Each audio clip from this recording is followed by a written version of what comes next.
no painel. O tema: compromissos ambientais. É um painel formado por fornecedores da Frimeza, representando o fornecimento de um ingrediente, o açúcar, embalagem longa-vida e papelão. Então, eu já convido direto aqui ao palco, por favor, a gerente executiva de sustentabilidade da Copersucar, Beatriz Palatinos Millier.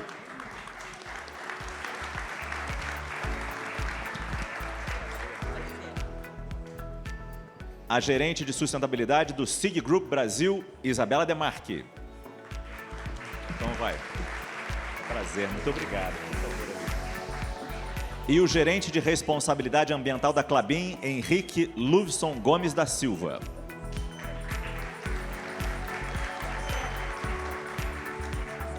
Tudo bem?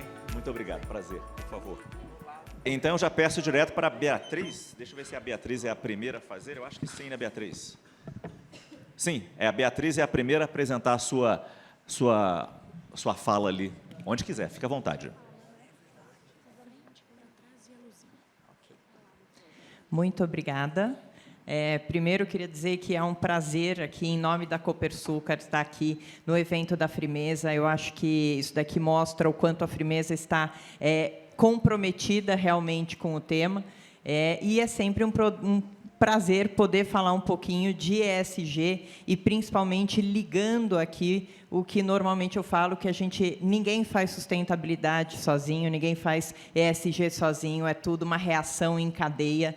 Então, aqui, como fornecedores, tenho o prazer de falar. Eu preparei uma apresentação aqui, eu achei que ficou um pouquinho longa, para não estourar o tempo e não tomar bronca. Eu acho que eu vou dar uma corrida aqui nos slides, mas, primeiro, eu queria falar um pouquinho quem é Copersucar, por que a Copersucar está aqui. A Copersucar é uma comercializadora de etanol e de açúcar, dos produtos, né, que são baseados na cana-de-açúcar. E nós temos aqui uma diversidade de negócios relacionados à Copersucar. Então, por que a gente está aqui? Por causa do nosso açúcar, que a gente chama de mercado interno, mas a gente também faz, via Alveon, que é a nossa comercializadora externa, a exportação de açúcar, via Evolua Etanol, o fornecimento de etanol para mercado interno, e também exportação de etanol. Temos uma empresa nos Estados Unidos que também é comercializadora de energia, muito focada nessa parte de transição para energia limpa. Nós temos a parte de armazenamento, de transporte de biocombustível, e a gente tem aqui um grande braço da Copersucar também, que é a parte de logística, no transporte e elevação de açúcar.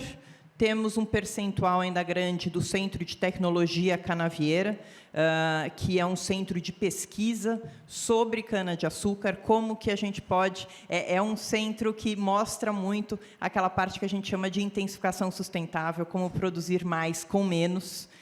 E aí a gente tem aqui nossa parte dos novos caminhos, que estão ainda em desenvolvimento, na parte de bioenergia e na parte de biogás, biometano.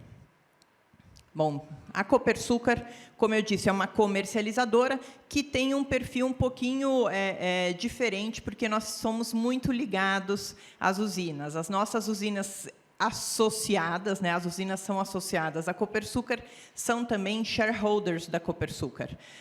E eu estou falando aqui de um universo de 37 usinas, sendo 30 no estado de São Paulo, 3 aqui no Paraná, 3 em Minas Gerais e uma usina em Goiás.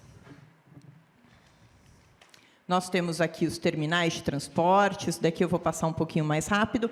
Vou falar um pouquinho dos números, porque eu acho que os números acabam também trazendo um pouquinho da grandeza do que é o Brasil e o que é essa reação em cadeia. Então, quando a gente fala de etanol, a gente fala de Copersucar, são 15 bilhões de litros de etanol comercializados, foram 15 bilhões de litros de etanol comercializados no ano passado, 8 bilhões de litros no Brasil, 7 bilhões de litros nos Estados Unidos. Aproveitando, fazendo aqui a propaganda para quem está aqui nesse auditório cheio, falando sobre ESG, de pessoas que são preocupadas com a sustentabilidade, vou lembrar aqui que quando a gente usa um veículo emitido a etanol, a gente pode estar emitindo 80% menos do que o mesmo veículo que use gasolina. Então, eu acho que tudo faz parte também de boas escolhas, e as boas escolhas estão aqui à disposição de todos. Nós somos líderes na comercialização de etanol no Brasil, com 30% de market share, e a gente tem relevância também no mercado de etanol americano, com 9%. E aqui eu começo a falar do nosso doce açúcar. Então, foram 11 milhões de toneladas de açúcar comercializadas no ano passado, 2 milhões aqui no mercado interno, 9 milhões no mercado externo. Somos líderes globais de açúcar, com 23% de açúcar bruto no destino. E, como eu falei, nós somos 37 usinas, que temos aqui a capacidade de 89 milhões de toneladas de cana, né, de capacidade de moagem no ano passado, com um crescimento de 10% relacionado à safra anterior.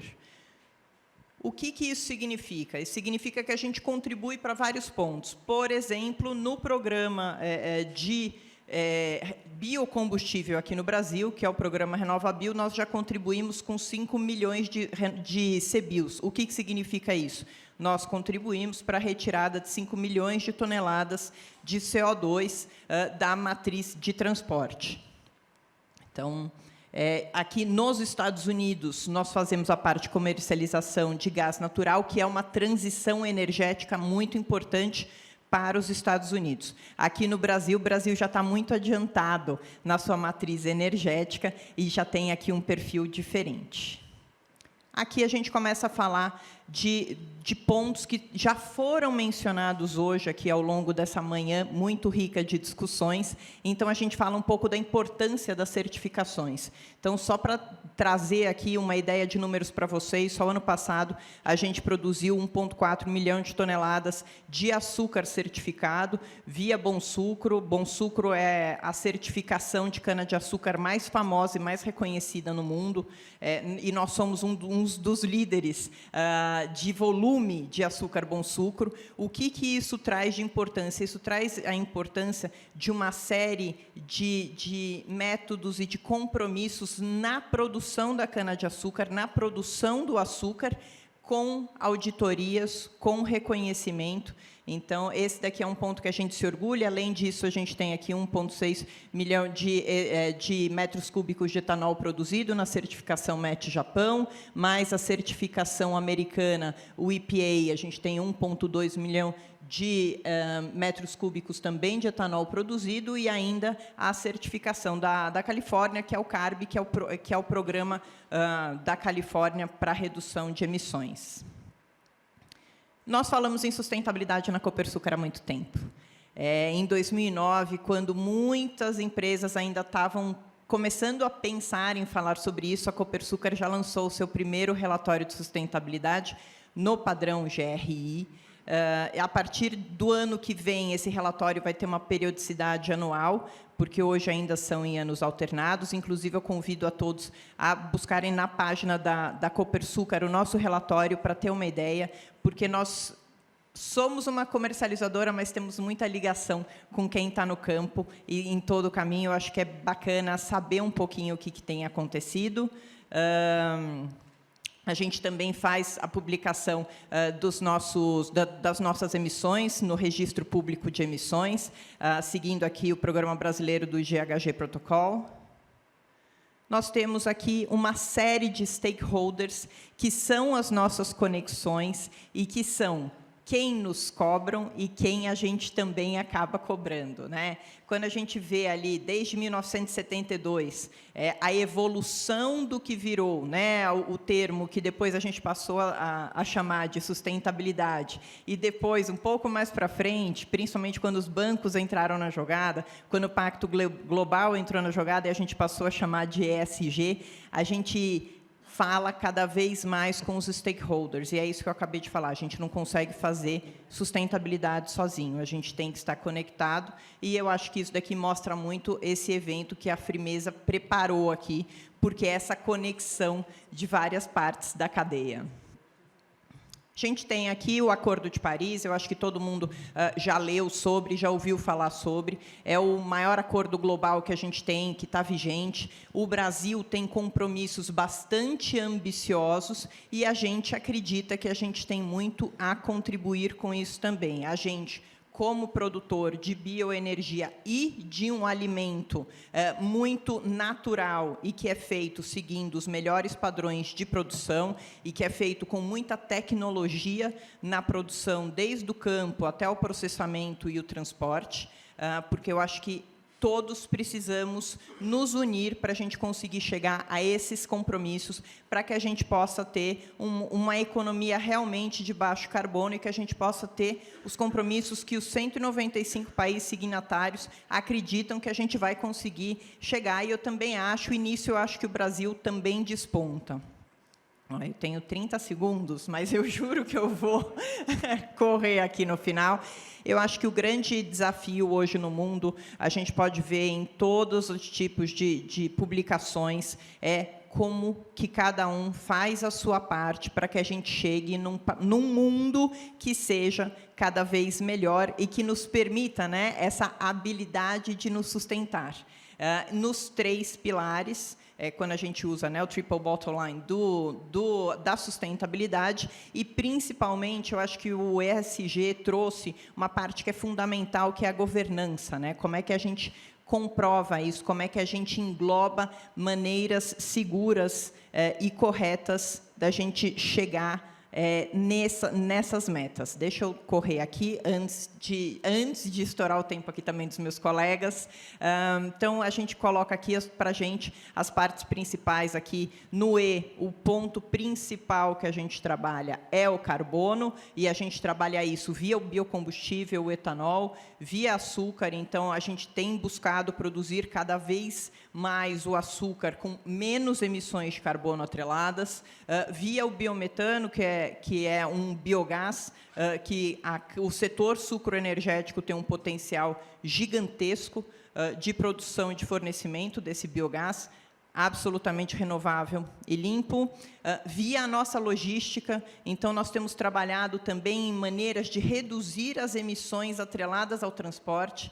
Então, no que a gente pode usar as linhas férreas, a gente tira proveito disso, que tem uma emissão muito mais inteligente ali quando a gente fala. No que não é possível, na matriz rodoviária, a gente também tem buscado rotas, fornecimento, a gente engaja os nossos fornecedores logísticos, inclusive tem um grupo de trabalho em que a gente engaja, a gente ensina um pouco e a gente estimula que todos façam os seus relatórios de emissão, porque esse daqui é um ponto importante. Eu acho que a gente também tem responsabilidade, até como já foi dito aqui, né? Talvez também seja um pouco da nossa parte social, como que a gente fala um pouquinho, para quem ainda não está no mesmo nível que a gente, como é que a gente traz para perto e como é que a gente estimula as ações.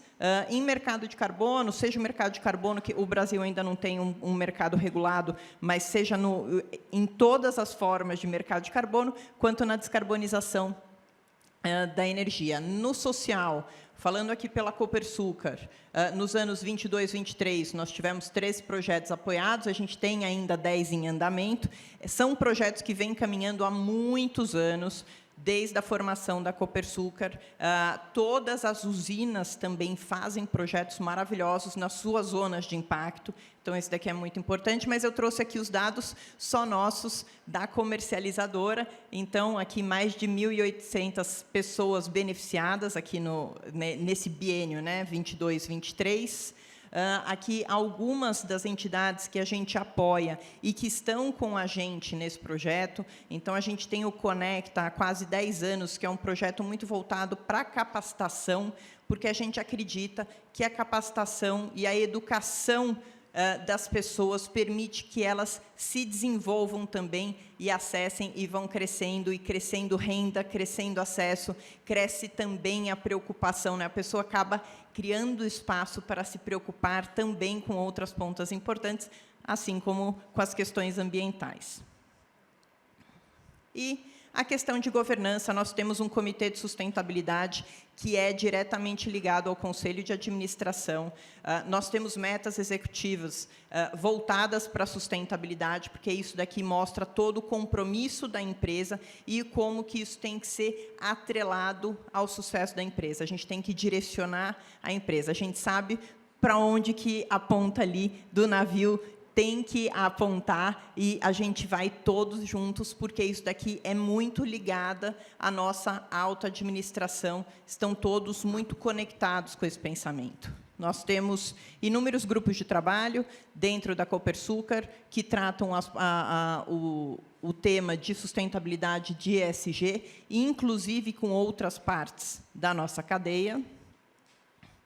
Nós temos as políticas corporativas, já com código de conduta, ética Copersucar, a gente tem um canal de ética que é 100% gerido por uma terceira parte, e a gente vem vendo assim, uma evolução nisso, porque eu acho que não é só fazer uma política corporativa, ter um canal de ética, ter um código de conduta, mas é fazer o letramento, é ensinar um pouquinho os colaboradores, todos que estão envolvidos, sobre o que é ética, o que é sustentabilidade, o que é diversidade, até onde podemos ir, quais são as condutas éticas, quais são as condutas que não são aceitáveis, e nisso a gente tem trabalhado muito em palestras informativas, treinamentos também internos, porque é assim que a gente vai mudando, né? A gente vai mudando de pouco em pouco.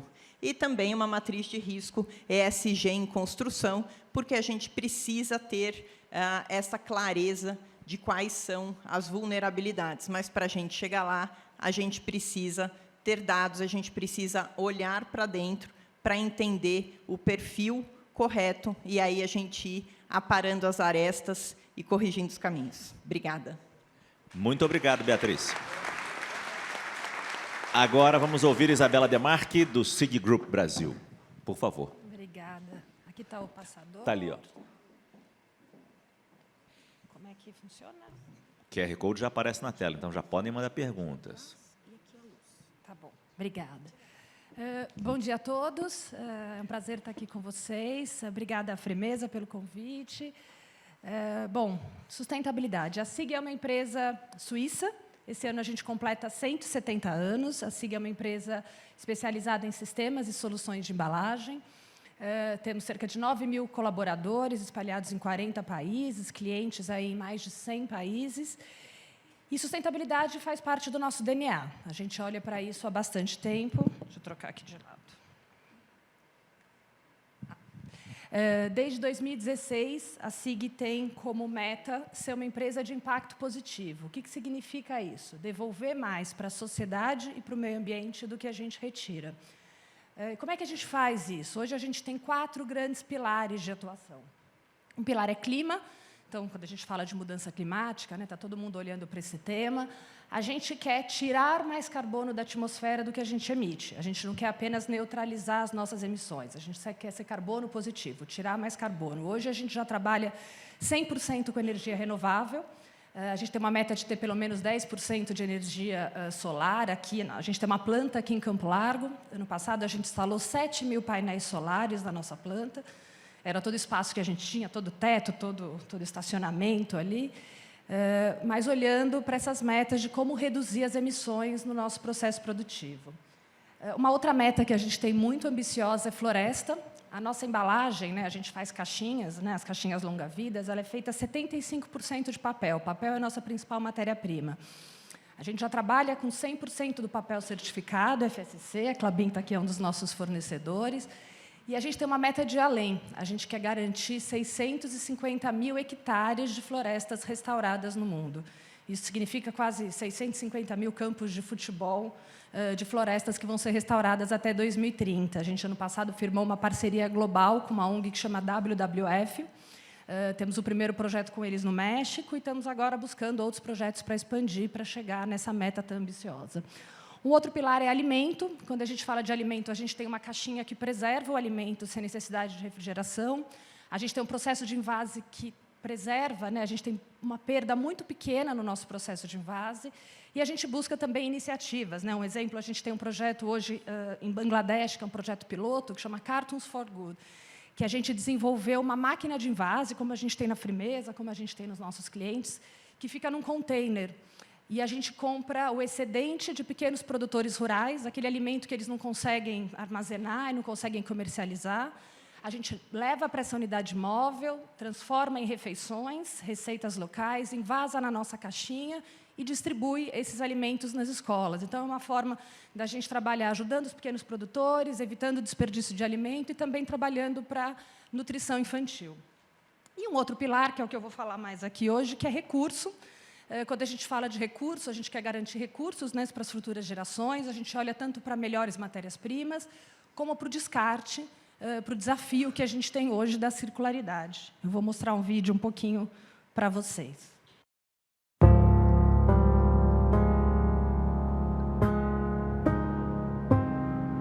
Tem vezes aqui que tem meses que a gente não chega a ganhar nem meio salário.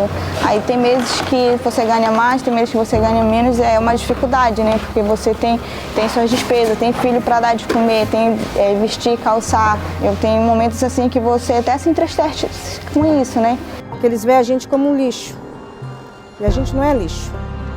A gente são seres humanos e faz o bem para a humanidade, para eles mesmos, para nós mesmos, né? No Brasil, são mais de 800 mil pessoas que vivem da cadeia da reciclagem, sendo que 70% são mulheres.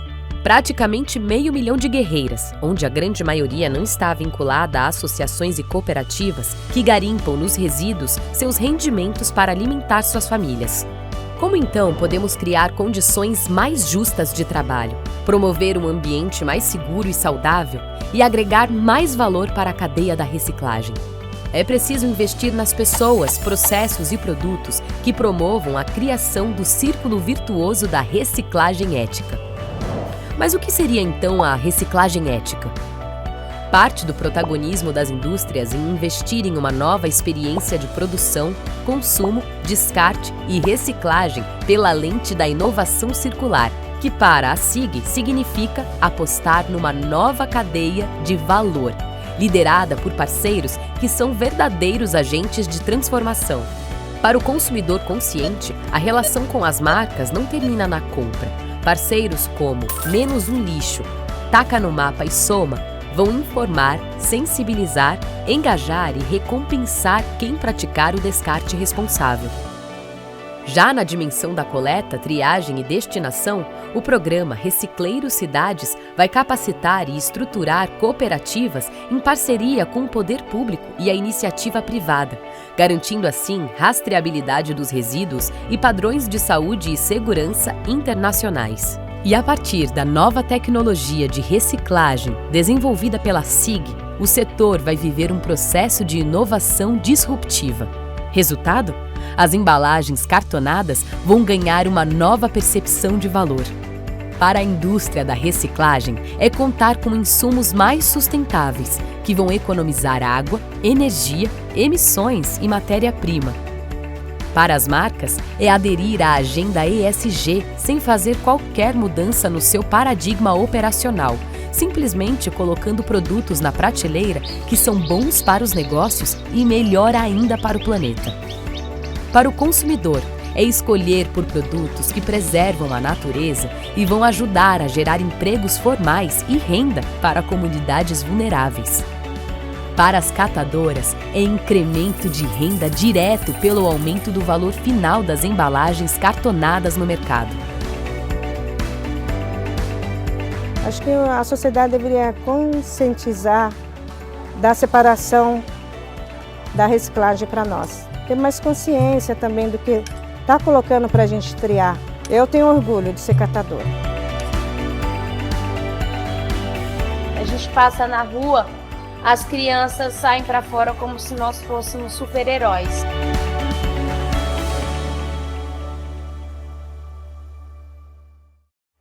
Reciclagem é um desafio gigantesco, né? Quando a gente fala em reciclagem, hoje o Brasil gera 84 milhões de toneladas de lixo por ano. A gente recicla 3, 4% disso. E é um problema que não é um problema somente ambiental. No Brasil, é principalmente uma questão ambiental. A gente tem 800 mil, 1 milhão de catadores espalhados pelo Brasil. 80% deles estão na informalidade, trabalhando na rua, né, os carrinheiros.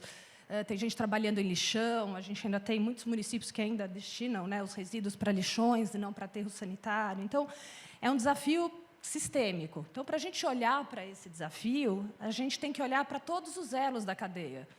Não adianta a gente investir numa tecnologia de reciclagem se o cidadão não faz o descarte correto.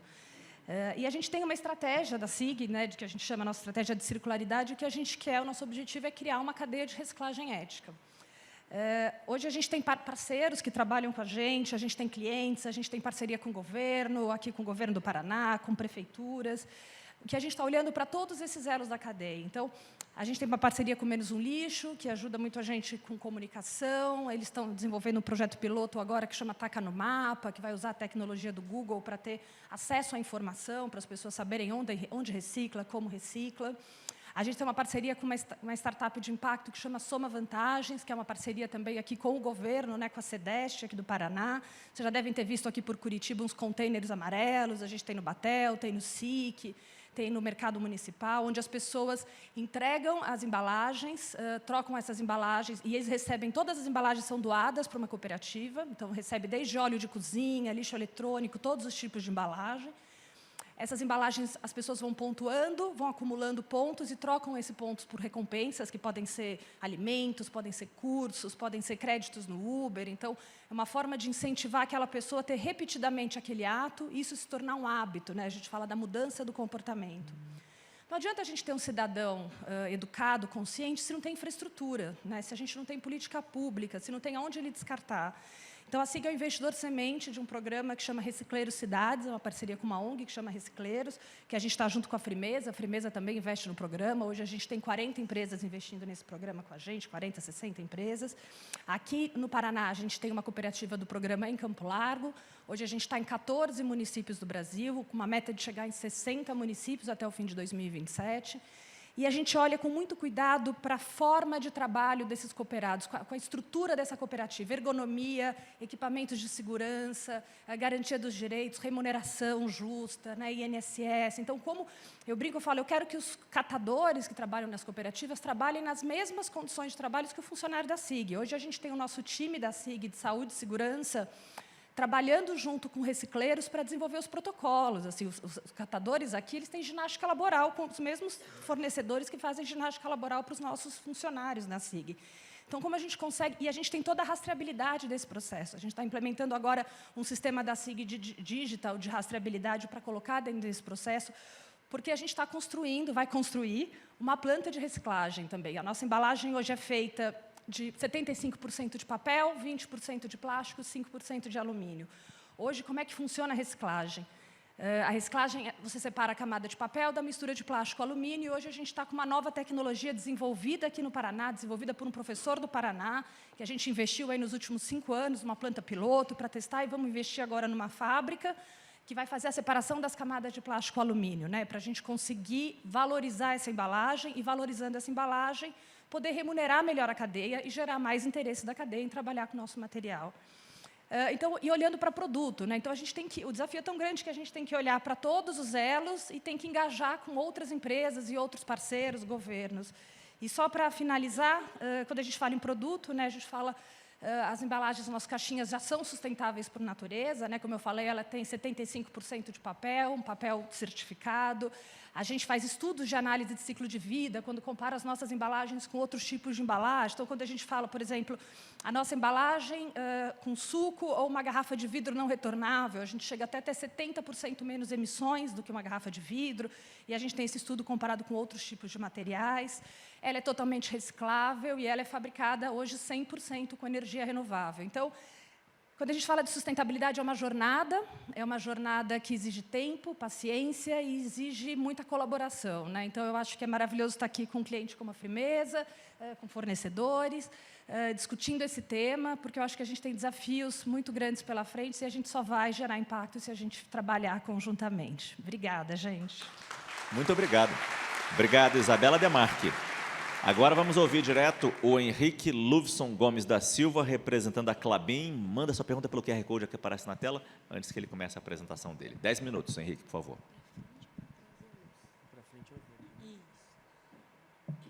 Bom dia. Bom dia. Nossa, eu vou ficar com o desafio de cumprir à risca ali o tempo.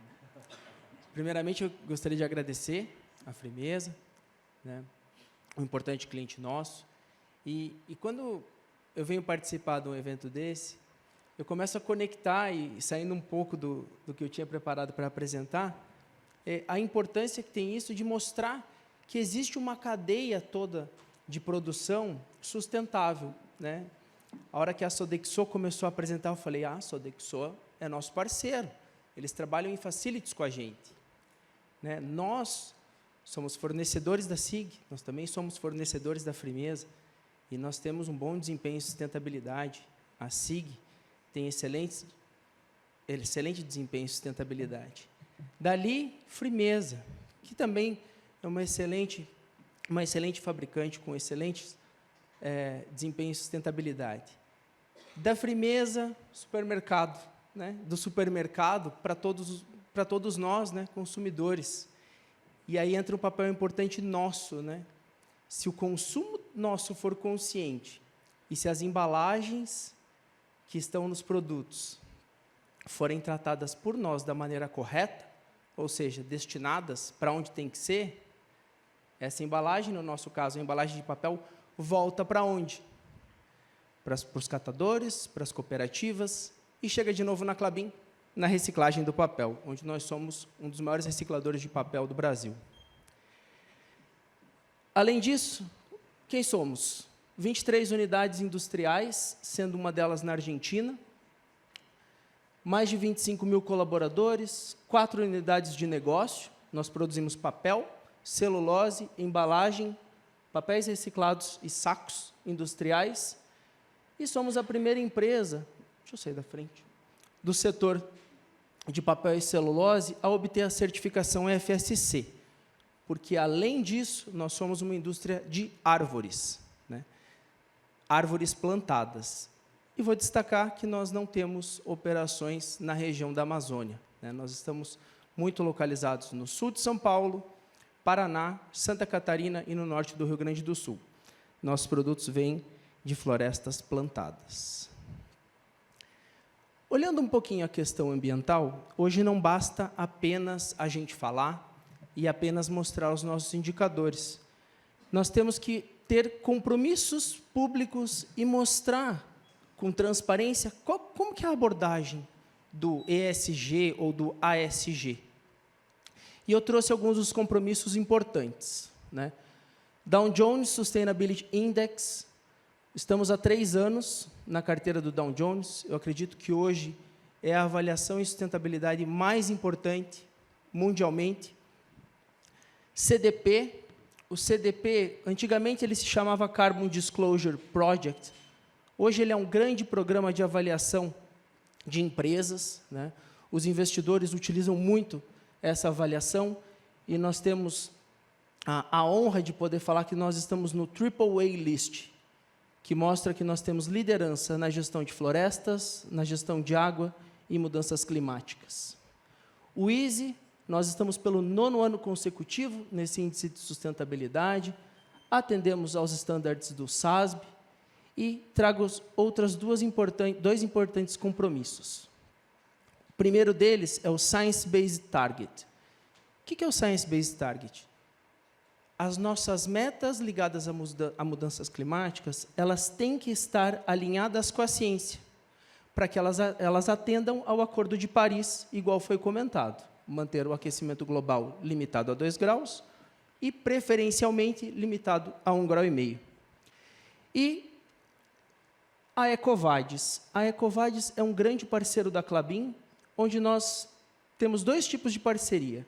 A primeira, nós participamos do programa como um fornecedor, ou seja, nós somos avaliados pela EcoVadis dentro da cadeia de supply. E nós também utilizamos a EcoVadis para avaliar a nossa cadeia. Tá? Olhando 4 pilares super importantes. Mais alguns compromissos. Pacto Global, assuntos ligados à diversidade, erradicação de trabalho escravo, empoderamento feminino, o Business Ambition e o TCFD. O TCFD é um importante que mostra que, além da gente estar olhando para as mudanças climáticas, nós estamos calculando quais são os possíveis impactos financeiros que elas podem trazer para o negócio. Tá? Muito solicitado pelos nossos investidores. Para olhar e para atender todos esses compromissos, a Klabin construiu uma agenda muito focada nos objetivos para o desenvolvimento sustentável e que mostra a nossa estratégia de crescimento até 2030. Dentro da agenda, criamos os objetivos Klabin para 2030, que mostram as nossas prioridades. E como que isso está construído? Em 4 pilares: futuro renovável, economia sustentável, prosperidade para as pessoas, tecnologia e inovação. Então, aqui, no final da minha apresentação, tem um link e tem um QR Code que pode direcionar qualquer um de vocês para conhecer mais no detalhe quais são esses compromissos. Nós temos 23 metas públicas, onde os resultados estão declarados na nossa página e podem ser consultados por qualquer investidor ou por qualquer empresa. E quais são essas metas, para aproveitar o meu tempo? Estão ligadas ao evento. Mudanças climáticas. Então, nós temos metas baseadas na ciência para 2025 e para 2035. 25% de redução até 2025 e 49% até 2035. Esse número pode parecer pequeno para alguns, mas, quando ele foi definido, a Klabin já tinha reduzido 68% das suas emissões nos processos produtivos. Esse é o adicional. Uso de energia, ter 92% da nossa matriz energética oriunda de fontes renováveis. Onde estamos? Estamos em 90,9%. Esse número é bom? Posso dizer para vocês que a matriz energética do mundo ela é 13% renovável. Do Brasil, 45%. E o setor de papel e celulose chega a 75%. Então, nós estamos muito bem nesse indicador. Gestão de resíduos. Nosso objetivo é zerar a destinação de resíduos sólidos industriais para aterro. Estamos a 98,5%, sendo recicláveis, reciclados, reutilizados ou reaproveitados. Ainda temos uma longa jornada aí para conseguir chegar nesse 1,5% que falta. Gestão de fornecedores, né? Precisamos ter 100% dos nossos fornecedores críticos contemplados dentro do nosso programa de gestão sustentável da cadeia de fornecimento. Aqui, reflexo do que foi apresentado no painel anterior, está muito bem alinhado, porque é muito simples você querer fazer negócio apenas com fornecedores que estão lá no alto nível. Porém, isso pode gerar exclusão dos pequenos. E esse programa vem justamente para trazer os pequenos, para preparar os pequenos e médios, para que eles possam continuar a jornada deles e continuar a jornada junto com a gente. No tema biodiversidade, né, reintrodução de animais extintos ou reforço populacional de animais que estejam ameaçados ou vulneráveis. Uso de água. Então, aonde a Klabin está presente, a gente tem o objetivo de ter iniciativas para aumentar a segurança hídrica no território. Desenvolvimento local, nós estamos em mais de 8 estados dentro do Brasil, e nós temos a meta de ter 100% dos municípios prioritários com uma gestão participativa e incentivada. E na diversidade, nós fazemos uma pesquisa relacionada ao entendimento e como está a diversidade dentro da companhia, e a nossa meta é ter 90% de aceitação dentro disso, e hoje estamos em 87%. Chegando quase ao final, né, como nós somos uma indústria de árvores, nós temos a maior operação florestal, uma das maiores operações florestais do mundo, concentradas no mesmo território. Nós temos metas importantes ligadas à biodiversidade, né? Uma preocupação muito grande com os pontos de atropelamento de faunas, não só nas nossas áreas, mas nos territórios onde estamos presentes. plantio de mudas de árvores nativas para recuperação de áreas degradadas, pesquisa.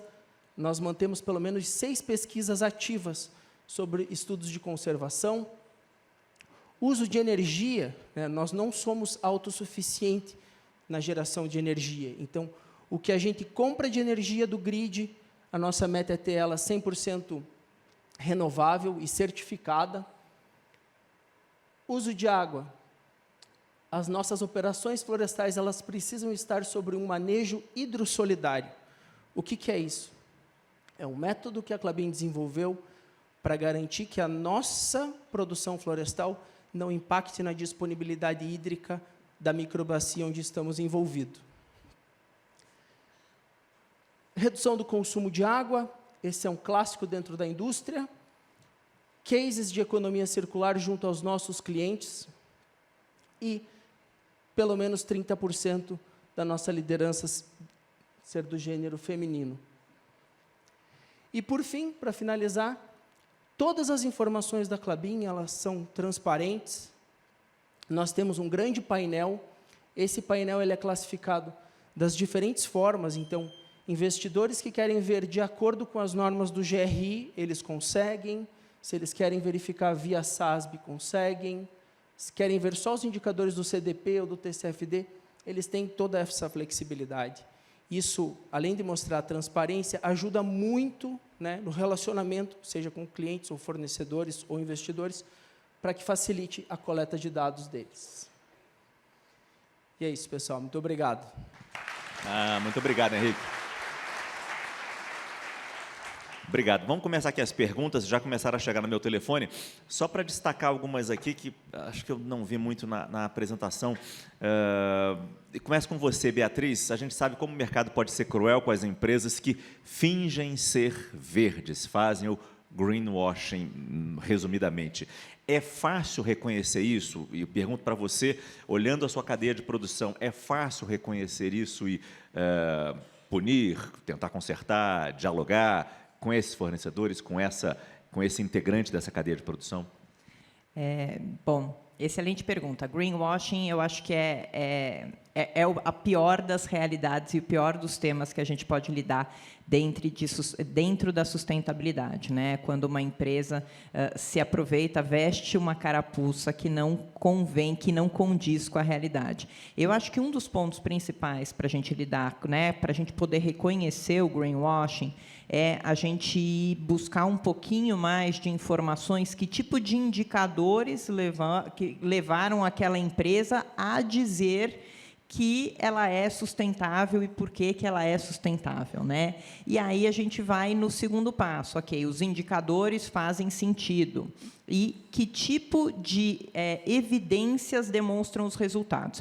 Eu acho que conforme a gente vai ficando com mais experiência, mais prática, algumas coisas saltam aos olhos e ficam mais fáceis de ser reconhecidas. Mas esse daqui é um cuidado importantíssimo que, na verdade, é o G do ESG, que vai nos dar o respaldo da transparência, da comprovação da informação, e eu acho que faz muito parte de todos nós irmos buscar as informações, né? Não apenas termos o que chega na gente como verdade absoluta, não no sentido de desconfiança, mas no sentido de querer ter uma comprovação maior e de buscar em todas as ferramentas que a transparência permita, seja em relatórios, seja em outros tipos de documentos, ou vira e mexe, seja em questionários, porque grande parte do nosso trabalho dentro da área de sustentabilidade é fornecer as informações via questionários. Isabela, você falou muito no desenvolvimento de embalagens mais sustentáveis. Qual é a dificuldade de fazer esse trabalho, de buscar essas embalagens mais sustentáveis e que elas também não sejam mais caras e que, no final das contas, o consumidor vai pagar esse processo também? É um desafio grande, né? Toda a embalagem nova que a gente faz, a SIG lançou em 2010 a primeira embalagem cartonada sem alumínio, a gente lançou a primeira embalagem do mercado com conteúdo reciclado, a gente lançou canudo de papel para embalagem. Então, a gente trabalha muito com inovação e sustentabilidade junto. Qual é a grande dificuldade? Eu acho que quando a gente fala em inovação, inovação não tem escala, né? A gente está trabalhando com desenvolvimento de fornecedor, ela vem com um custo mais elevado e, para a gente conseguir diminuir esse custo, a gente precisa ganhar escala. Então, a gente precisa começar de alguma forma para ganhar escala, desenvolver fornecedor. Muitas vezes, a gente não tem fornecedores locais, a gente tem que trabalhar com matérias-primas importadas. Então, é isso que a gente está endereçando como empresa para garantir maior acessibilidade a essas inovações mais sustentáveis. Então, a gente faz essas análises de ciclo de vida e que a gente olha todo o desempenho da embalagem para comparar essa embalagem, a embalagem sem alumínio com a embalagem com alumínio, como é a pegada de carbono, o que reduz as emissões. Então, todas as embalagens que a gente faz hoje, a gente parte do princípio que ela tem que ter um menor impacto ambiental do que a embalagem anterior. E a gente tem um pipeline aí de inovação, a gente tem uma meta super ambiciosa para 2030, ter uma embalagem feita 90% de papel e sem alumínio. Então, a gente vai trabalhar para chegar nessa e conseguir desenvolver os fornecedores para ter esse fornecimento mais acessível. É, mais uma vez, muita pergunta chegando, o público é extremamente participativo, mas o tema é interessante também, né? Então, eu vou deixar as minhas perguntas de lado, prioridade de vocês, é claro. Para a Klabin, a pergunta é a seguinte: a meta é 30% de liderança feminina. Você mostrou ali, acho que está em 27,3%, né? Como deve ser essa política justa? Essa é a pergunta que chega aqui. Bom, estou tentando entender eu também, o justa. Vamos falar assim, se o justa é relacionado à igualdade salarial, eu acho que isso nós já temos na companhia, não existe diferença.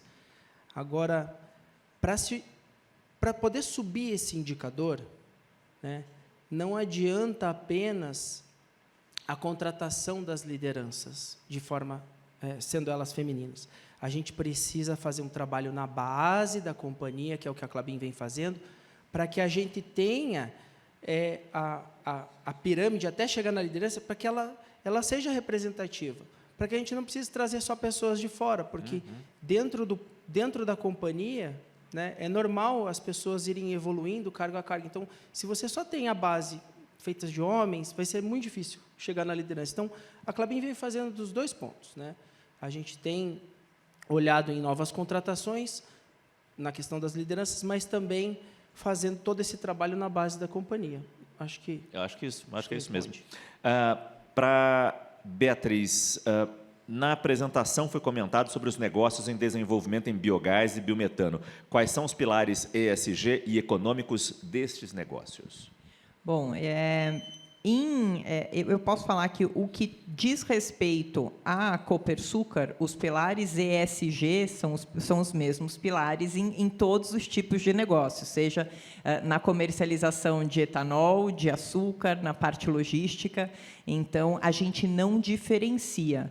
Eu acho que o que a gente precisa olhar quando a gente olha, né, essas novas oportunidades que aparecem em biometano ou em bioenergia, é olhar como que a gente oferece o melhor produto e sendo muito coerente com a qualidade do produto que a gente oferece. Então, como é que a gente oferece, né? Como é que a gente vai passar lá no futuro? Porque esse daqui é uma parte de futuro, de inovação da companhia. Como que isso daqui vai ser oferecido, seguindo todos os preceitos ESG e de sustentabilidade com a melhor qualidade possível, garantindo oferta de produto e tal. Mas eu acho que é importante, até voltando um pouquinho naquela pergunta de greenwashing, eu acho que é importante também olhar se os pilares da companhia são firmes. No meu entendimento, não faria sentido ter pilares diferentes para um produto e para outro. Eu acho que os pilares são os pilares da companhia e têm que ser obedecidos, ainda que em algum tipo de produto ou algum tipo de serviço seja mais difícil do que em outro. Eu acho que a gente tem que lutar para chegar aos pilares da companhia como um todo. Para a Isabela, para a melhor reciclagem da caixa de leite, deve-se enxaguar antes do descarte ou não? Essa pergunta chegou do público, mas também me interessa. Quando eu morei no Japão, a gente jogava a caixa lá num canto, pensando que estava reciclando. Não, tinha que abrir a caixa, lavar a caixa e botar ela empilhadinha assim. Eu acho que essa pergunta tem tudo a ver para a gente saber um pouco melhor como a gente trata esse lixo na nossa casa. Sabemos, cada um aqui vai fazer a diferença no todo. O ideal é coloca na pia quando for lavar louça, não precisa lavar com esmero, assim, mas deixa entrar uma aguinha para tirar o resto do produto. Nem precisa abrir a caixa. Não precisa abrir a caixa. Joga uma água ali quando estiver lavando a louça, assim, para reutilizar a água que já está sendo usada e tentar compactar. Mas isso tudo, gente, é para a gente pensar por quê. Porque tem um processo até essa embalagem chegar na reciclagem, né? Ela vai ter uma logística, ela vai chegar na mão de uma cooperativa, nessa cooperativa vai ter gente manuseando esse material. Então, é para a gente evitar, né, resíduos, animais, né, tudo que possa gerar esse acúmulo de alimento. Eu já fui trabalhar na esteira da cooperativa fazendo triagem, gente, chega de tudo, chega material com todas as qualidades, chega fralda suja, chega resto de alimento. Assim. Então, é importante a gente conhecer o processo. Se alguém tiver a oportunidade de visitar uma cooperativa de catadores na vida, vá, porque eu acho que depois que você vê o processo, sua relação com o lixo muda. Você vai tratar de qualquer embalagem, se tiver resto de alimento, passa uma aguinha. É que eu acho que é um passo de cada vez. Desculpa, é que eu acho que é um passo de cada vez. O lavar e abrir a caixa, você deixa ela compactazinha, né? Em vez de ter abrir, só amassar já está. Escutando a fala da Isabela, e eu também já estive nas cooperativas, e nós trabalhamos com a reciclagem, eu acho que assim, lavar a embalagem, primeiro que não dá trabalho nenhum, passar uma água, a gente não está falando de escovar, é só passar uma água. E acho que é o mínimo de consideração que a gente tem que ter com o restante da cadeia que vai tirar o resíduo da porta da casa de vocês até chegar na indústria recicladora. É um papel importante que o cidadão tem que ter a consciência de fazer, sabe? Não dá trabalho nenhum e vai gerar uma condição de trabalho muito melhor para quem está usando o resíduo como fonte de renda. Pensa como você gostaria de receber aquele material. Perfeito, perfeito. Henrique, vários rios e nascentes estão secando em regiões de plantações de árvores pinos. O correto seria plantar a quantos metros da água nas florestas para evitar a seca? E qual é o projeto para isso? A pergunta termina. Vários rios secam em meio às plantações. E por quê? Bom, é uma pergunta, eu vou estruturar. Claro. Eu não concordo que seca. Eu acredito que, assim, qualquer monocultura feita de forma inadequada pode gerar, sim, um impacto na disponibilidade hídrica daquela microrregião. Tá? Nós, da Klabin, nós temos um manejo em mosaico, né? Ou seja, a floresta nativa ela é entremeada com o reflorestamento, e nós temos o manejo hidrossolidário, que nos permite entender aquela microbacia e verificar qual espécie que nós vamos plantar, seja o pino, seja o eucalipto. Nós fazemos diferentes idades para que, quando seja feita a colheita, não se colha todas as árvores de uma vez só, tá? E sempre respeitando, no mínimo, os limites que tem das áreas de preservação permanente, seja ela de nascentes ou rios. Tá? O manejo feito da forma correta não vai gerar um impacto, e a gente tem todas essas medições, é uma coisa que a gente monitora. Nós temos chamadas bacias escolas, onde a gente mede o volume e a qualidade e a disponibilidade da água em algumas áreas piloto. A questão do etanol que você comentou, Beatriz, é muito interessante. Lá em casa a gente só abastece com etanol. Fico feliz em saber. A gente não faz a conta, porque a gente pode. Graças a Deus a gente pode, mesmo sabendo que às vezes tem prejuízo, a gente pode fazer essa opção, enfim, por todos de novo. Mas chega aqui essa pergunta. Mesmo o etanol sendo ecologicamente mais sustentável, acredito que o valor ainda seja uma barreira. Há algum trabalho para a redução dos valores, mesmo sabendo que o mercado de combustíveis seja volátil? Bom, eu não vou entrar aqui no ponto de precificação de gasolina, nem de tributação, porque não é a minha cadeira. Mas eu acho que, quando a gente fala de valor, eu acho que a pergunta falou em valor, mas queria falar em preço. Sim, deve ser isso. Quando a gente coloca aqui, no todo que a gente vê, e a gente viu isso daqui no painel passado, né, uma pesquisa, quanto os consumidores topariam consumir mais sustentável e tudo, lógico que a gente tem que pensar no tripé, e foi um bom ponto que você falou. Você não faz a conta, porque na sua casa você pode. Eu também tenho essa sorte. Eu falo que, desde a primeira vez que eu entrei para dirigir um carro na vida, aos 18 anos, eu nunca coloquei gasolina no meu carro por uma crença em que a sustentabilidade, a melhor qualidade do meio ambiente é feito de pouco em pouco e por cada um de nós. Então, assim, podendo, o que você chama de valor? É o mundo que você vai deixar melhor? É a qualidade do ar? Porque se a gente pega também, não é só na questão ambiental direta de emissões de gases de efeito estufa, mas também na qualidade do ar, porque se a gente pega, se São Paulo, por exemplo, que é a maior cidade do Brasil, usasse apenas a gasolina no seu trânsito, São Paulo seria, lembra aquelas imagens que a gente via da China nos anos 80, que era aquela camada de preta, assim, no ar preto poluído, com graves problemas respiratórios atrelados, com graves problemas de saúde. Então, assim, eu não vou entrar no mérito da precificação do combustível, mas o que é preço e o que é valor, não só nas emissões de gases de efeito estufa, como na qualidade ambiental, né, quando a gente fala em agricultura, na qualidade do meio ambiente, quanto também na qualidade, na parte social, né, do S, que é a qualidade de saúde que a gente tem na população. Isabela, o que é mais difícil de cumprir na legislação ambiental?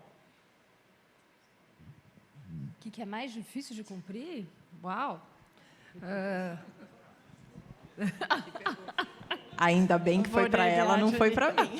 Acho que todos são convidados a responder essa pergunta. Eu não sei, assim, pensando aqui, o que é mais difícil, eu acho que, assim, quando a gente fala, assim, garantir a reciclagem hoje no país é um desafio grande, né? As empresas têm, pela política nacional, 22% para garantir, mas o que eu estava falando na minha apresentação, em que condições? Isso hoje, o governo não cobra a condição que isso é feito, ele cobra o volume do material chegar. Então, a gente sempre quer ir além, né? Quando a gente fala em impacto positivo. Então, esse desafio, eu não quero só garantir 22% no país que recicla 3%, se todas as empresas forem fazer, a gente não tem volume reciclado para todo mundo, né? Então, como garantir esses investimentos estruturantes e como fazer isso, eu acho que é o grande desafio. Assim, acho que é fazer e fazer direito, né? Bom, dentro da indústria, uma indústria de base, de grande porte, eu acho que eu posso falar que o que seria mais difícil de atender é garantir o controle das emissões atmosféricas, né? Hoje a gente tem, acho que no Paraná, uma referência na legislação ambiental relacionada a controle de emissões atmosféricas, mas eu acredito que é uma das variáveis mais difíceis de ser controlada, não só na indústria de papel e celulose, mas nas indústrias que têm a combustão de grande quantidade de combustíveis, seja eles fósseis ou não fósseis. Tá? A questão dos efluentes, eu acho que hoje já é bem mais tranquila do que as emissões. As emissões ainda, dependendo do tamanho da empresa, ela pode ter mais dificuldades. Acho que para você, Beatriz, eu vou fazer mais ou menos essa pergunta, mas a falta de uma legislação. Você falou que não temos ainda um mercado de carbono, a regulação do mercado de carbono no nosso país. Que falta isso faz? Do ponto de vista estrangeiro, quando eles olham para a gente e querem investir aqui, mas não está regulado esse mercado ainda, e mesmo aqui dentro, para facilitar os processos. Eu acho que eu não vou nem entrar no mérito de que se precisaria ser um mercado compulsório, obrigatório ou não, né? Mas eu acho que o Brasil é a grande oportunidade no mercado de carbono no mundo, né? Quando a gente viu lá em 2021, né, na COP em Glasgow, ser aprovado o artigo 6, que é o artigo que permite essa transação, inclusive entre países, eu acho que o mundo como um todo ficou muito feliz, mas também parou e falou, e agora, né? Como é que eu faço? A gente vê países que têm um mercado, um setor financeiro muito mais tradicional, como o próprio Reino Unido, né? Que agora que teve o Brexit, conseguiu fazer o seu mercado interno de carbono, mas também ainda dá uma patinada no mercado para você fazer a comercialização com descontos. Eu acho que, assim, ter um mercado de carbono, ter um fomento ao mercado de carbono, um estímulo, e aí o fomento, eu não estou falando de um fomento necessariamente financeiro, ou de uma ajuda financeira, ou de algum tipo de estímulo nessa forma, mas ter um estímulo e políticas públicas que permitam que haja essa troca entre geradores de crédito e entre devedores, que são os que emitem, é fundamental. Que existam regras. São regras. E aí é o ponto, é ter um mercado que obedece regulamentações, mas daí eu também não vou entrar no ponto se ele deve ser obrigatório, compulsório ou não, porque essas regras elas também podem acontecer no mercado voluntário. Lógico que a gente vê historicamente em outros países que o mercado voluntário acaba não tendo a mesma força ou a mesma segurança jurídica de um mercado compulsório, mas eu acho que é fundamental existir regras e existir políticas públicas que estimulem que isso aconteça e que tire o melhor do Brasil. Eu acho que o melhor do Brasil é essa capacidade de produzir de uma forma muito verde. E a gente tem que também exportar esta capacidade para o resto do mundo. Isabela, que estrutura humana e tecnológica vocês necessitam para rastrear indicadores internos e mapear os stakeholders? Olha, isso está dentro do dia a dia, né? Então, por exemplo, a área de compras tem a nossa política de seleção de fornecedores, a gente tem código de conduta, então tudo que isso... A gente trabalha, né, com as certificações, então, como eu falei, hoje 100% do nosso papel é certificado, 100% do alumínio que a gente usa é certificado, então, se existe a certificação dessa matéria-prima, a gente vai investir para ter, né, as melhores matérias-primas. E a gente tem treinamentos, a gente, né, passa para... Eu brinco, assim, eu estava falando de manhã aqui, falo que sustentabilidade, eu acho que é a maior área da empresa, porque todas as áreas trabalham para a sustentabilidade, né? Sustentabilidade é um tema transversal, então, isso tem que estar no dia a dia de todo mundo, né? Não preciso ficar falando com o time de compras os critérios que eles têm que ter de selecionar fornecedor, eu não preciso ficar falando com recursos humanos, né, que tem que trabalhar com diversidade, que tem... Então, ter essa educação para a sustentabilidade dentro da empresa é importante e garantir que todo mundo está alinhado e indo na mesma direção. Henrique, pergunta que chegou agora e acho que tem muito a ver com o que a Beatriz falou ali antes. As áreas de reflorestamento utilizadas pela Klabin são utilizadas como ferramenta para sequestro de carbono? Vocês, de alguma maneira, medem isso? Sim. Hoje, quando a gente faz os inventários de gases de efeito estufa, um dos pontos olhado é qual é o crescimento ou o incremento florestal que a gente tem ano a ano, e isso entra no nosso levantamento. Então, inclusive as áreas de vegetação nativa, nós também medimos esse incremento, porque, querendo ou não, o que cresceu da floresta de um ano para o outro é a quantidade de, vamos falar assim, de carbono que foi capturado, a grosso modo. Tá? Então, isso é medido, isso é calculado, porém, nós não ficamos fazendo muito essa conta, o quanto capturou, pelo quanto as fábricas emitiram, para mostrar que o saldo é um crédito. A gente até tem isso como um balanço, mas não, isso não é um crédito de carbono. Tá?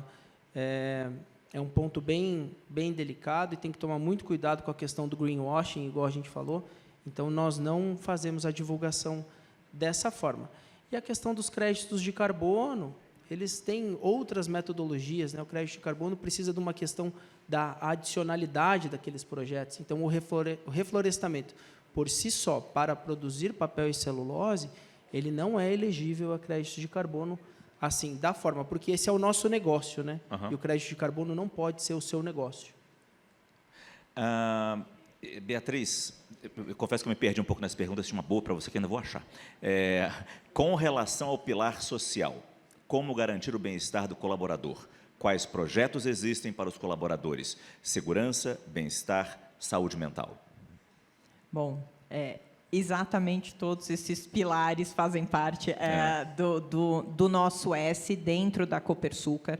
Então, a parte de segurança é muito grande para a gente. Quando a gente olha a Copersucar comercializadora, a gente está falando de um ambiente pequeno em número de colaboradores, mas que a maior parte desses colaboradores estão justamente trabalhando nos nossos terminais. Então, tem uma exposição a risco de segurança e acidente muito maior.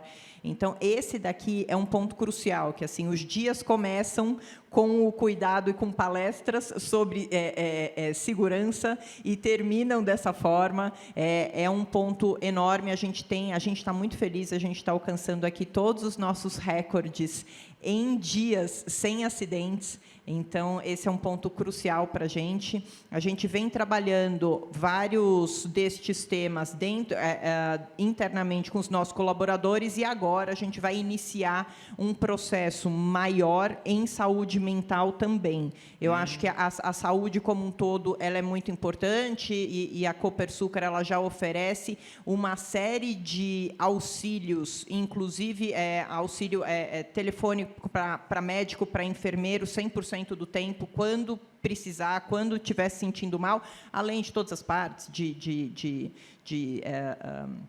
seguro-saúde, tudo isso, mas e aí o nosso novo pilar de atuação na questão do S, do social, é um início dentro da comercializadora de um trabalho de saúde mental também, porque a gente vê que esse é um ponto cada vez mais importante, principalmente a gente viu que pós-pandemia alguns temas acabaram se exacerbando, principalmente os ligados à ansiedade e tudo, então são pontos essenciais, e aí eu vou falar que da mesma forma, e não 100% igual, mas da mesma forma a gente vê acontecendo dentro das nossas 37 usinas associadas à Copersucar. Então, o S é importantíssimo, eu acho que a gente fala pouco, eu acho que a gente comunica pouco, pelo próprio, talvez, assim, receio de ser entendido como um greenwash, a Copersucar, por si, ela tem muito mais parcimônia ao comentar, mas são pontos muito trabalhados internamente, não só pela comercializadora, mas em todas as suas usinas associadas, e a gente vê que isso tem efeito, e tem um efeito grande também, multiplicador dentro das suas zonas de impacto, dentro das cidades onde estão localizadas. Isabela, sustentabilidade pode ser atrelada à remuneração da cadeia produtiva? Ela pode ser um fator de seleção de fornecedor, né? Você ter indicadores. Quando a gente fala que a gente só trabalha com matéria-prima certificada, ela tem um custo diferenciado, né? Um papel FSC, um papel sem uma certificação, né? Então, privilegiar fornecedores que tenham, e muitas vezes selecionar fornecedores, ele pode ser um critério de desempate, mas acho que a gente tem que, sim, colocar, né? E isso é uma luta diária, né? Porque quando a gente fala... Vai até o consumidor, quando você fala assim, o consumidor paga mais por uma embalagem que tenha um melhor desempenho ambiental, né? Então, começa em toda a cadeia, vai desde a matéria-prima, na melhor matéria-prima, mas até chegar ao consumidor. Como convencer o consumidor? Acho que aqui no Brasil, o consumidor tem bastante consciência, mas ainda não faz o desembolso. Ainda o desembolso é pelo mais baixo. Mas se a gente vai para a Europa, né, eu acho que é um caminho sem volta, acho que a gente vai chegar lá em algum momento. As pessoas fazem essas escolhas e pagam por isso, né? Preferem pagar por isso. Então, eu acho que sim, eu acho que sustentabilidade pode ser considerada e tem que ser considerada em toda a cadeia, não só no fornecimento, como até o consumidor. Henrique, qual é a relevância da inovação aberta nos aspectos relacionados a ESG? A pergunta até para os três, poderiam abordar como atuam neste aspecto? Bom, acho que a inovação é a única forma da gente fazer o novo, chegando em produtos melhores, mais sustentáveis, melhorando os nossos processos, né? Imagina, a Klabin é uma companhia de mais de 120 anos, né? Imagina como seria o nosso resultado se a gente não tivesse a inovação dentro da companhia, tá? Para isso, hoje, a Klabin ela tem um centro de tecnologia, onde nós estamos estudando constantemente o papel que vai ser utilizado para fabricar as embalagens, tentando chegar em papéis com menor gramatura, ou seja, mais leves, que vão gerar um produto mais leve, mas que vão ser transportados com menos combustível, embalagens que acumulem menos resíduo depois que a gente utiliza, né, que a gente imagina que a gente utilizou 100% do que estava dentro. Então, esse é um ponto, né? Embalagens que sejam totalmente recicláveis, compostáveis, e a questão do processo, né? Processos que sejam mais ambientalmente favoráveis ou com menores emissões, isso também está dentro. Então, nós temos uma área que está olhando a inovação e temos um centro de tecnologia testando e fazendo pesquisa e desenvolvimento, né, para conseguir alavancar isso dentro da indústria. Tem aqui uma pergunta para você. Beatriz, como está atualmente a prática da queima do resíduo do plantio no processo de plantio da cana? Espera aí, deixa eu ver. Se é a queima do resíduo ou é a queima da cana, será que quiseram dizer? Acho que é resíduo, do resíduo. Do resíduo? A gente gera energia a partir do resíduo, né? Quando a gente vê o que sai ali, aquele bagaço, a gente gera bioenergia. Então, eu falo que o setor sucroenergético, né, a cana-de-açúcar, ela já é uma economia circular antes de inventarem o termo de economia circular, porque você não tem mais resíduo. E quando você tinha um resíduo que você achava que, nossa, esse resíduo agora eu tenho e vou fazer um uso dele. Não, agora você já adicionou 2 passos para fazer um uso ainda melhor. Então, o que voltava como fertilizante, por exemplo, né, a própria vinhaça, hoje em dia você pode fermentar, fazer um processo para ela virar um biometano e depois você ainda devolve no campo aquele resíduo, que já era resíduo, que você já gerou energia, e volta para o campo com uma qualidade ainda melhor para a cana-de-açúcar. O próprio bagaço, né, quando a gente faz a queima, você já gera energia, aquela energia ela é suficiente para a própria parte industrial da usina e ainda você pode vender no mercado essa energia verde, essa energia plenamente renovável. Então, a gente tem até um pouco de dificuldade de falar resíduo, porque é tudo produto, e subproduto, e subproduto.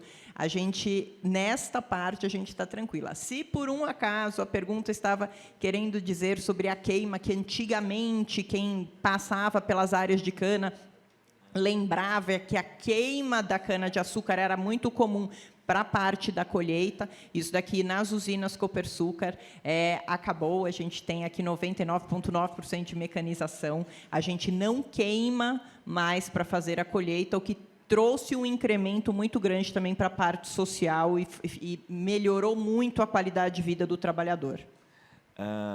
Isabela, a pergunta parece interessante aqui, porque a gente não abordou isso ainda.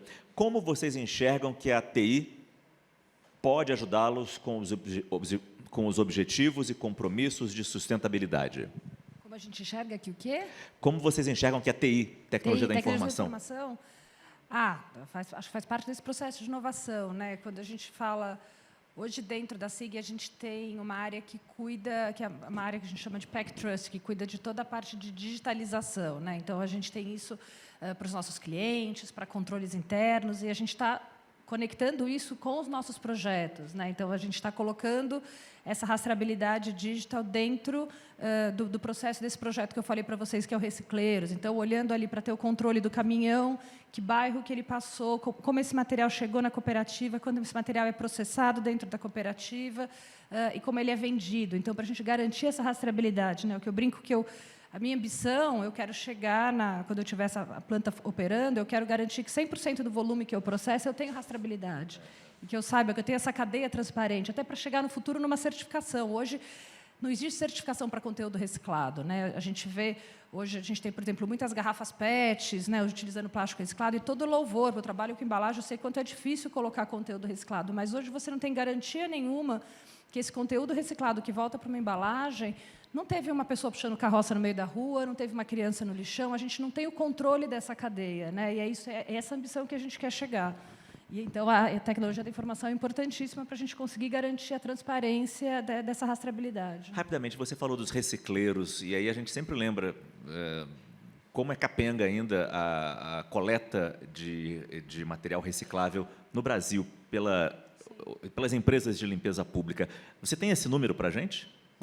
Quantos municípios, dos 5 mil municípios que temos no Brasil, quantos fazem essa coleta?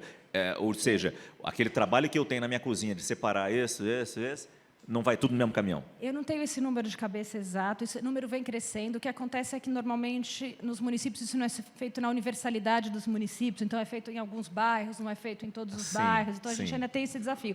Eu acho que isso vem aumentando.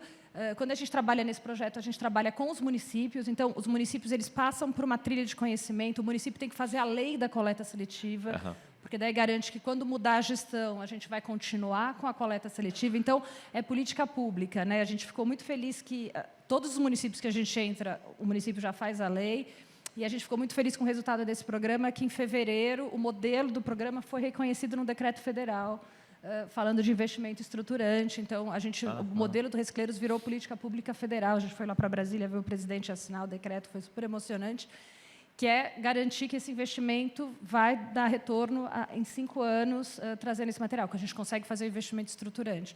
Mas ainda estamos muito aquém. 3%, né? E a gente não tem dado oficial, né? Então, mesmo esses 3%, ainda é muito difícil.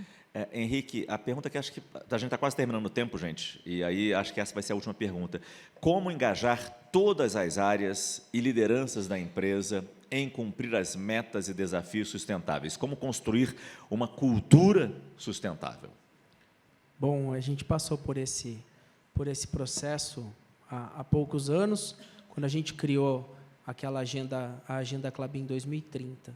Foi, eu acho que, o movimento mais forte que a gente conseguiu de engajamento, e ele começou pelo CEO da companhia, né? Ele sempre abraçou essa causa. Então, acho que a principal liderança da companhia, falando do tema, representando a companhia, seja na COP, igual nós tivemos representado, seja em outros movimentos, e assumindo esses compromissos públicos, tendo as metas públicas, a companhia percebe o valor que aquilo tem, né? E começa a enxergar todas as ações. Então, foi um grande movimento que nós fizemos, e ele tem que ser participativo, não adianta apenas o CEO da companhia ou os gerentes quererem, né? Ele precisa ser construído, lógico, puxado por uma liderança, mas participativo. Quando aquelas metas que eu coloquei, a grande parte da companhia participou do desenvolvimento de qual era o tema material que a gente precisava tratar, por que ele era importante e qual é a meta que a gente vai colocar para fazer o atingimento desse objetivo. E aí a definição dos números veio de uma série de outros trabalhos. Mas esse foi um pouco da trajetória, e ela não é de uma hora para outra. Para construir a agenda, nós demoramos aproximadamente de 2 a 3 anos até ter toda ela estruturada, engajada, publicada, né, de forma como ela está hoje. Henrique Luvson Gomes da Silva, da Klabin, Isabela Demarque, do SIG Group Brasil, e Beatriz Palatinos Millier, da Copersucar. Muito obrigado pela presença de vocês aqui. Obrigado, gente. Acho que foi ótimo. Acho que foi muito bom.